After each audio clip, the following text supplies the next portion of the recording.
Ah ouais les lutins. Ave tout le monde. Ah ouais Shabada. Ave Perplexis.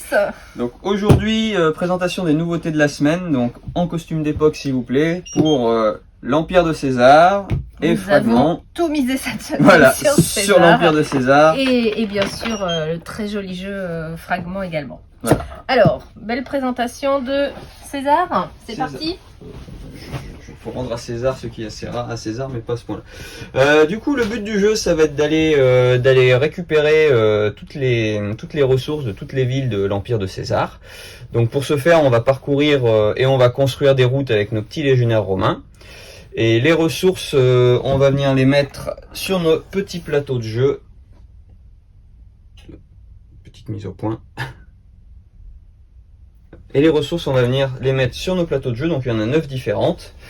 Les sesterces et puis des petits rubis, du bois, etc. qu'on va venir mettre sur notre plateau qui vont nous rapporter des points de victoire en fin de partie. Je vous expliquerai comment. Donc, comment qu'on joue? On va partir de Rome, du coup, parce que tous les chemins mènent à Rome.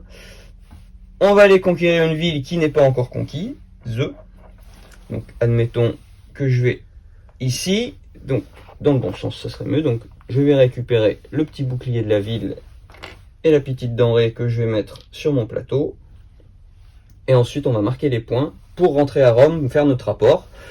Donc, je vais passer par ici, ici, ici et ici. Donc, je vais ramener 4 points de victoire. Et comme je passe par une route construite par Cathy, Cathy va gagner un point de victoire. Donc, on va positionner ça. 1, 2, 3, 4. Et voilà, mon tour de jeu est fini. Cathy va faire de même. On peut passer par des routes. Je m'appelle Shabada. Shabada, bon, pardon. Shabada va faire de même. On peut passer par des routes que l'on n'a pas forcément construites. Et le jeu se termine quand toutes les routes ont été construites. Voilà. Après, on fait le décompte de points. Donc, déjà sur la piste de points. Les villes, on va classer les villes par couleur et on va apporter autant de points de victoire que la plus grande ville que l'on a acquis. Et ensuite, on va compter les ressources. Donc, hop, un sesterce, ça vaut 0. Si j'en avais eu 14, j'aurais 25 points. Et après, on va faire ligne par ligne pour les ressources différentes et colonne par colonne avec les petits points en adéquation avec la grille. Tout simplement. Et celui qui a le plus de points de victoire est le favori de César et gagne la partie. Donc on est sur un jeu de placement avec de la stratégie tout de même, parce que il faut aller conquérir des ressources qui nous intéressent. Comment passer par les chemins qui vont pas rapporter de l'argent aux autres joueurs. Toute la tactique du jeu, elle est là. Donc pour nous un vrai jeu familial, fan de César ou pas, d'Astérix, d'Obélix. On est vraiment dans l'iconographie d'Astérix. Voilà. C'est vraiment très très joli.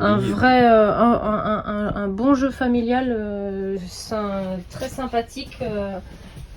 Pour les dimanches après-midi d'hiver, comme on y arrive, breton, pluvieux.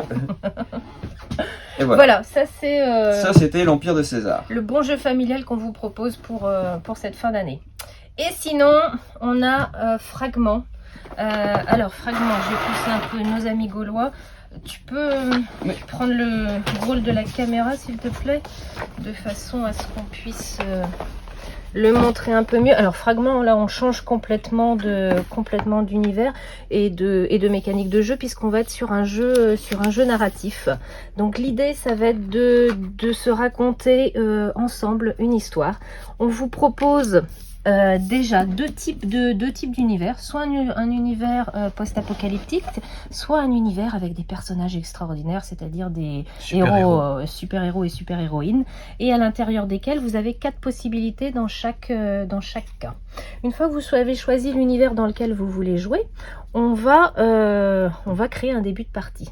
Donc on nous propose, c'est vraiment du jeu de rôle, du narratif vraiment super guidé, le plaisir de ensemble, on va inventer une histoire.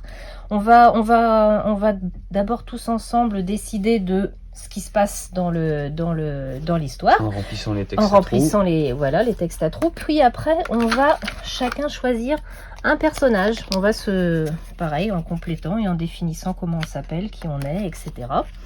Et à partir de là, on va se créer notre histoire. Donc on va piocher parmi toutes ces cartes-là qui contiennent des mots. On va en piocher 30 et ces 30 cartes vont faire notre histoire. À l'intérieur desquelles on va mettre 3 cartes particulières qui seront une première synthèse, une attention, donc 15 cartes c'est la fin et la fin de partie. À partir de là, on va donc piocher la première carte. Si l'indicateur est rouge, c'est-à-dire qu'il faut que je raconte quelque chose de triste ou de pas chouette, d'angoissant, de difficile.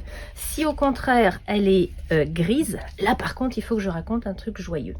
Et à partir de là, on va avancer dans l'histoire. Avec 3 cartes qui font... Où je les ai mis ? Où sont les cartes ? Elles sont là. Nos 3 cartes particulières qui sont posées au centre de la table et sur lesquelles on peut intervenir à n'importe quel moment du jeu.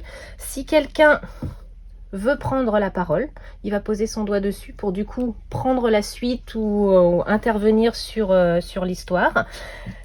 Cette carte là, et ben voilà, je me rappelle plus ce qu'elle fait. Super, bien joué. Bien joué, bien joué, bien joué. Ah oui, c'est si on n'est pas d'accord avec ce qui se passe dans l'histoire, on demande un vote. Est-ce qu'on est tous d'accord pour que ça continue comme ça, ou j'estime que ce que Perplexus a dit est ne me convient pas, je veux pas qu'on continue l'histoire comme ça, donc il faut la changer. Et bien sûr la fameuse carte X, qui est la carte quand on veut passer son tour, quand on n'a pas envie de parler, qu'il y a une émotion, quelque chose qui nous dérange, sur lequel on ne veut pas intervenir, donc on va poser son doigt dessus.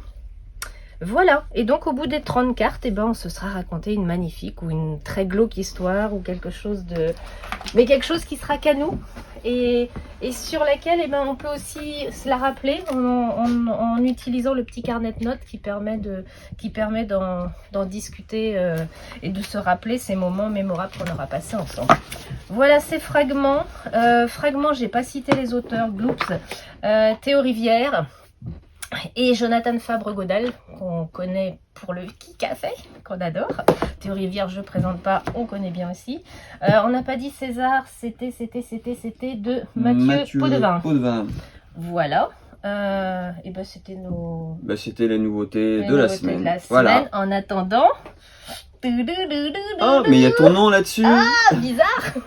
Qui arrive bientôt. Et attention, vous allez subir la vidéo de Shabada. Mon courroux de Jérémy qui chante, ça va être une horreur.